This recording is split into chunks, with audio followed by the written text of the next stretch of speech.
Hello, aujourd'hui je vais vous montrer une petite démo sur Open Interpreter et ce que je vais faire c'est que je vais utiliser un assistant IA qui tourne sur ma machine et à qui je vais apprendre à utiliser un outil particulier en no code juste en discutant et lui faire exécuter des tâches tout simplement en lui disant ce que je veux et avoir un dialogue comme ça.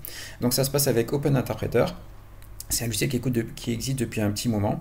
Et là, je vais utiliser la version chat. On peut faire du code, mais là, je vais vraiment faire en no-code. C'est juste faire du chat. Aucun code, aucune compétence en développement n'est nécessaire.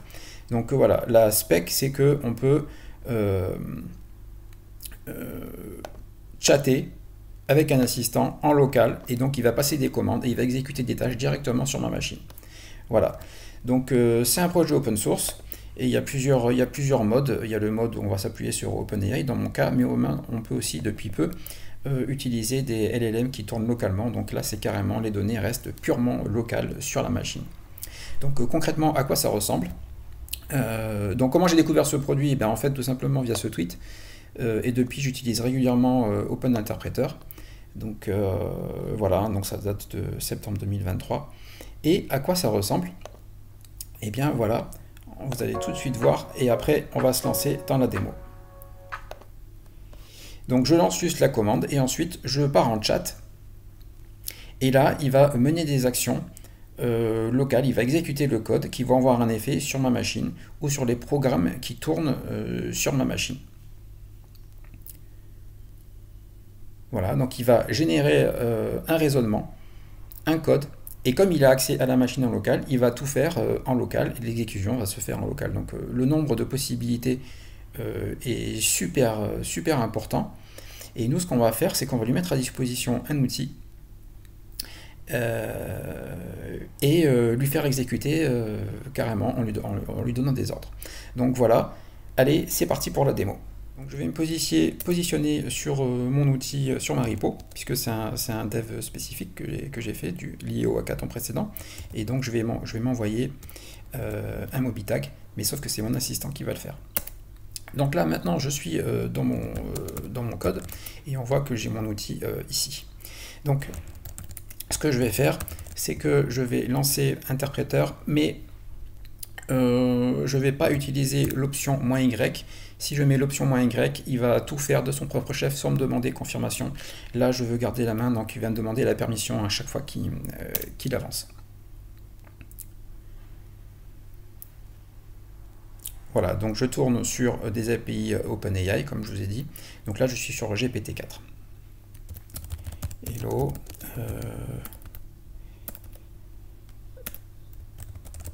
Apprends à utiliser le logiciel CLI pour Mobitag pour m'envoyer un SMS. Le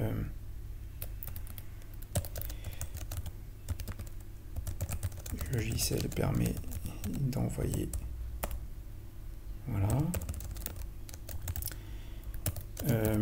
utilise les conventions des outils habituels pour découvrir comment fonctionne l'outil. Donc là, je vais vraiment voir si il va être capable de trouver le menu d'aide. Donc là, il est en train de dérouler son raisonnement. Donc là, voilà, donc on va dérouler un peu le raisonnement, c'est très important. Donc,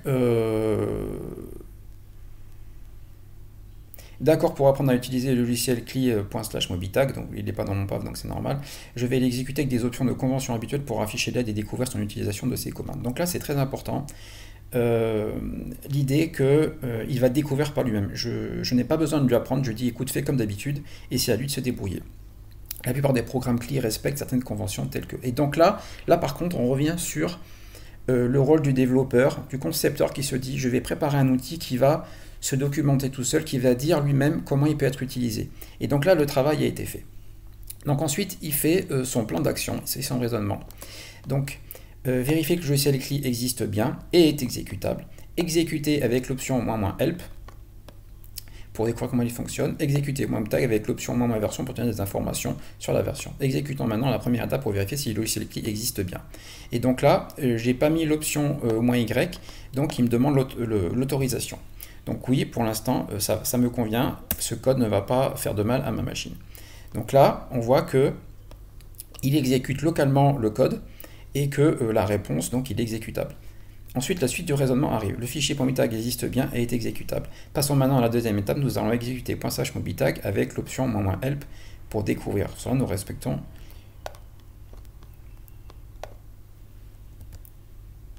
Ok, fais-le.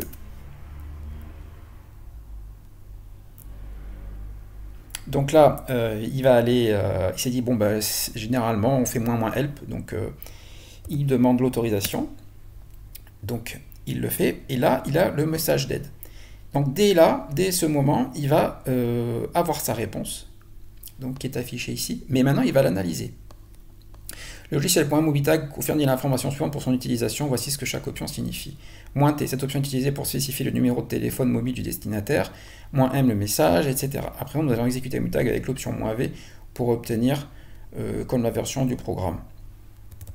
Non, je veux maintenant que tu m'envoies un SMS rigolo au 84 et puis ensuite je donne mon numéro. Là, dans le même temps, je vais activer mon téléphone.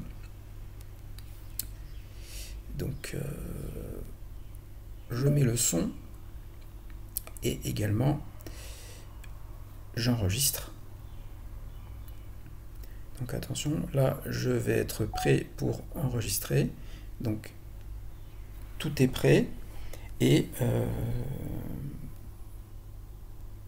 voilà, donc je demande à mon assistant, je veux maintenant que tu m'envoies un SMS rigolo à mon numéro de téléphone.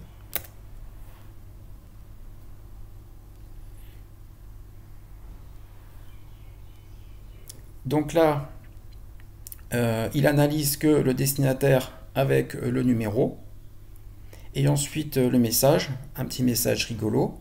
Passons à l'action, je vais exécuter, voilà. Pourquoi les plongeurs plongent-ils toujours en arrière et jamais en avant? Parce que sinon ils tombent toujours dans le même bateau. Pour vous envoyer le SMS, c'est une blague classique mais toujours drôle. Veuillez noter que je ne peux pas garantir. Ok, fais-le.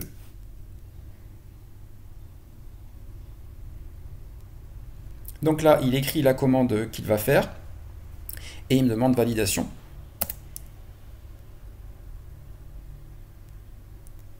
Et c'est parti. Donc là, l'outil a répondu un code 202. Le SMS est arrivé, on va aller regarder. Le SMS est arrivé, on va aller regarder. Pourquoi les plongeurs plongent-ils voilà, donc j'ai bien mon SMS. Voilà, donc j'ai bien mon SMS.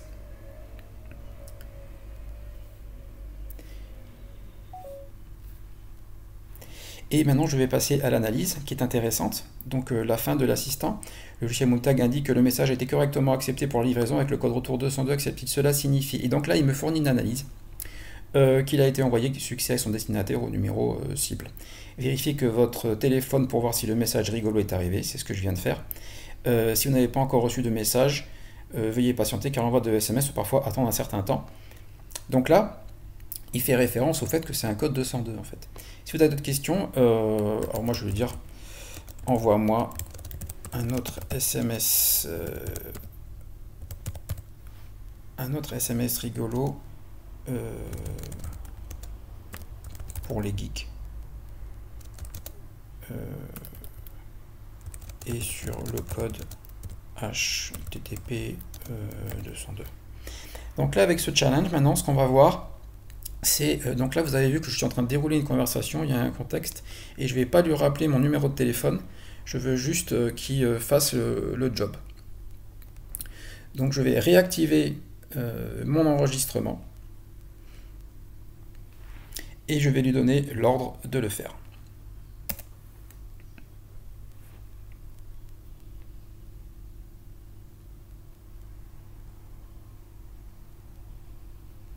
OK.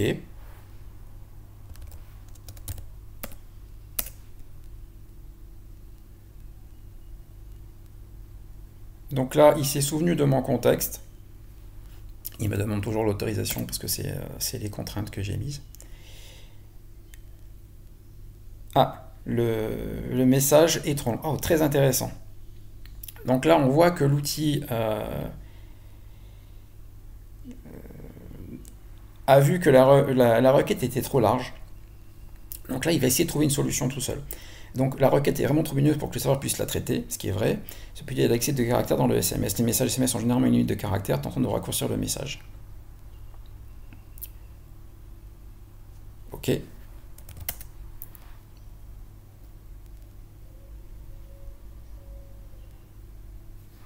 Oui, on y va. Et là, ça y est, c'est passé.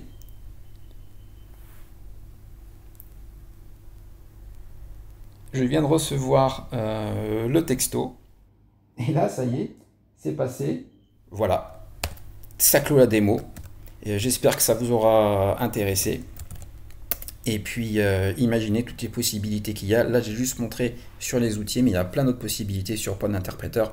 Et dans un futur proche, probablement utiliser des LLM locaux. Voilà, bonne journée, tata bisous, et innovez bien avec l'IA, c'est super cool. Ciao.